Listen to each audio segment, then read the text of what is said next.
I'm very happy that this year also we can celebrate the Lord Buddha on this holy occasion, Buddha Purnima. In this pandemic situation, makes us deeply to think about the cause of Buddha's path. He really identified with the sufferings of the people, disease, old age, and death. Now, we are just middle of this situation. These are coming to us now. So Buddha, that time, he could not bear to see these sufferings in the world. So his motive was really based on his love and compassion to the human beings in this world. If we think of this pandemic situation, we really think how we can beyond these sufferings and focus on the real purpose of our life. We need to focus on this. So for that purpose also, today's Buddha's Purnima celebration is very important for me. The birthday of Buddha is the full moon day in the month of Vaishak in India. But in Japan, I'm a Japanese, so China, on 8th of April, they celebrate the birth of Buddha, birthday of Buddha. What we do, they bathe the baby Buddha with amacha tea. This is amacha tea. So the herb tea, which has a significance of the nectar, natural sweetness. So always we bathe the Buddha. You can see why nectar comes down to him on that day. We'll explain in the story. If this program will be able to help you to contemplate on Buddha, this is a real purpose. So if you can do it, we would be very happy. Now, we want to look over the life of Buddha from now. Every year, the first part of our program has been about the same, about the life of Buddha. This story is mainly based on the book of Hajime Nakamura, who studied especially the primitive Buddhism in Pali and Sanskrit. So he studied original story and he published a book. So I learned from that book, and I have to say one thing, which is the difference between the common story in India about Buddha's life and this story about Buddha's life. About the incident in which Siddhartha went out from the palace for his enjoyment through the four gates.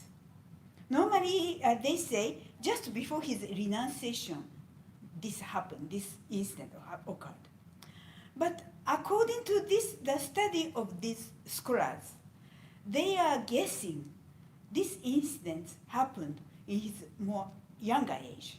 So we want to follow this theory. And this program, about second part of this program, I want to introduce about Japanese Buddhism.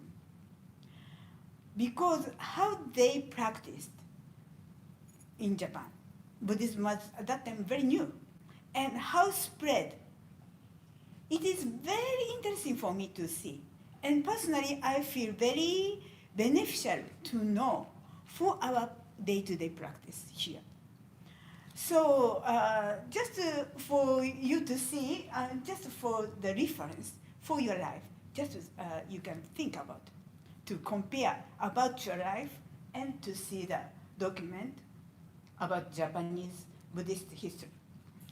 At the second part of our program, I want to introduce about Japanese Buddhism, but because how we can practice, and yeah, we did. And in Japan, we can see the two categories of Buddhism, which spread all over the country. One of them was established by the emperor, government. And second one is established by the devotees from the bottom. The place when the seers and sages stayed and did sadhana, that temples. So two kinds of temples. So, and among the sages, we can see Indian monks in Japan, even in 646 AD. How they came to Japan, I don't know. It was not so easy. But they came to Japan and opened the temple. I do not know how, but they did. So so actually association with India and Japan is a very long history actually. And in the part 2, the first temple in the program, just after finishing Buddha's life, part 2 comes. First temple, I will not explain that time, so I want to explain a little bit now. Indian monk established in 726. And second and third temples was established by emperor. So that is from above.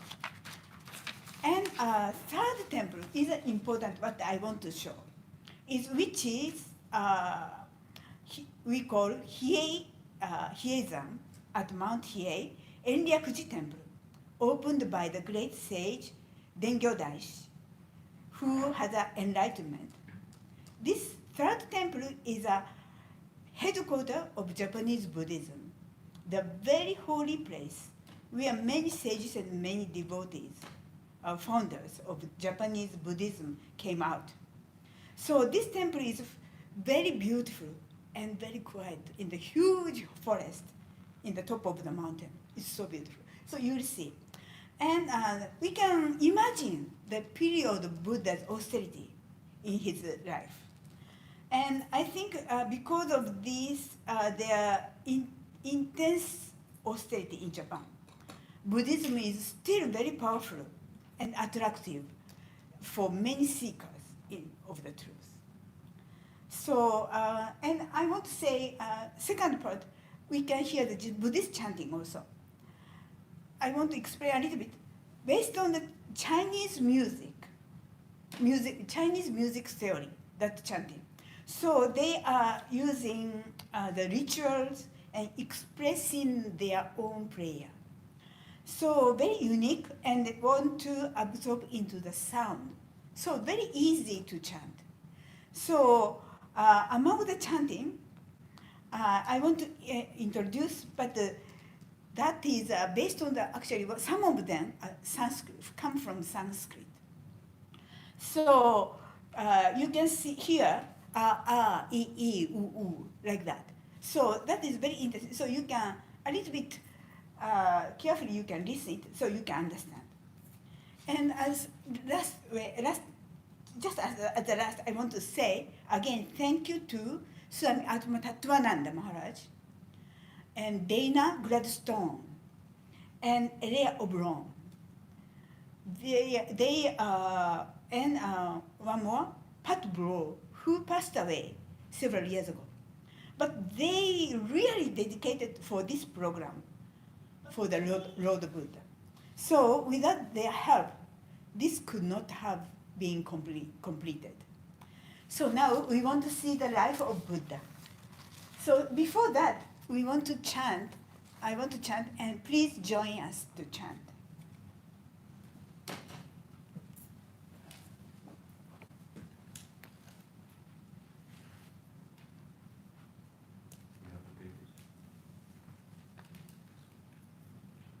In the book Marcos.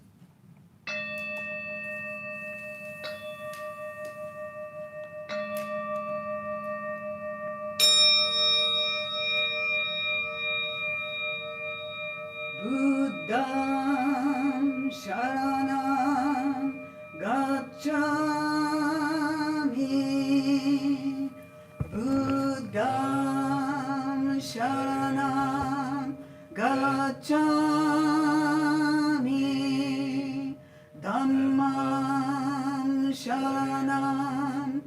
gacchami Dhamman sharanam gacchami Sangham sharanam gacchami Sangham sharanam gacchami together Buddham sharanam gacchami Dhammam sharanam gacchami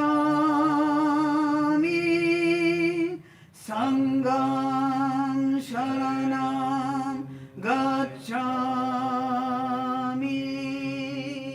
Buddham sharanam gacchami Dhammam sharanam gacchami Sangham sharanam gacchami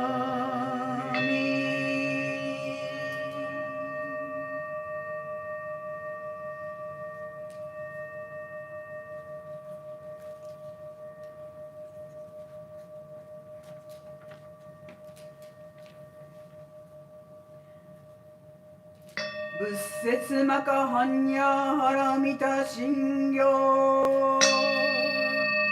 漢字財菩薩行人ハンニャハラミタ自称剣言海空道一切空薬シャリシ式不意空空不意式式即税空空即税式重創業式略部尿税シャリシ税小空想空小不滅空上空増不減税公無重無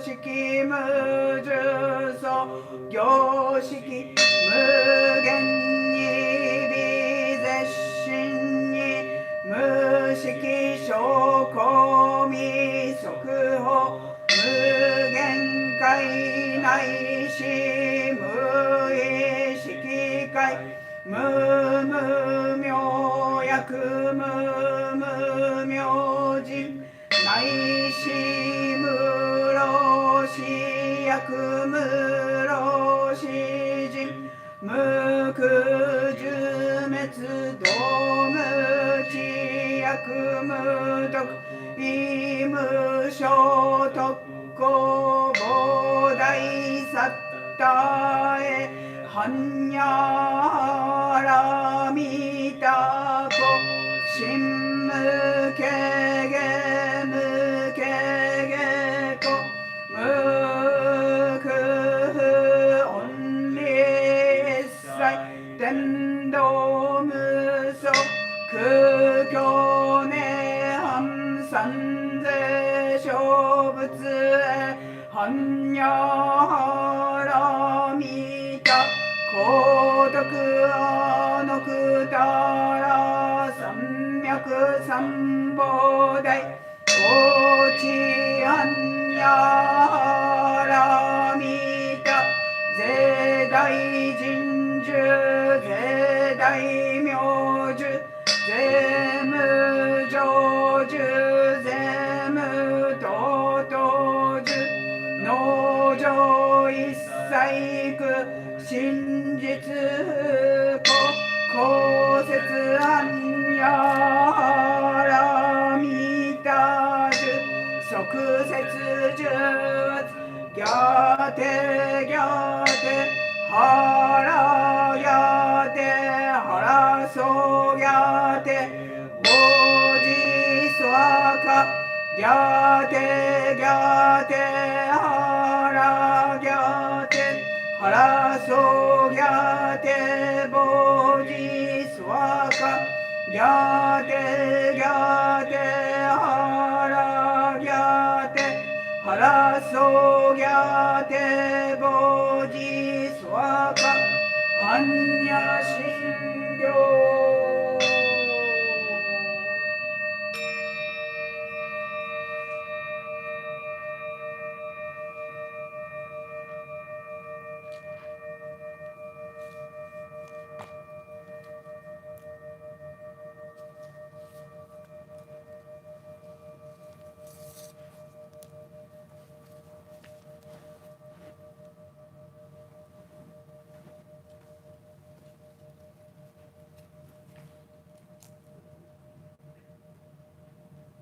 So we're going to stream the slideshow directly.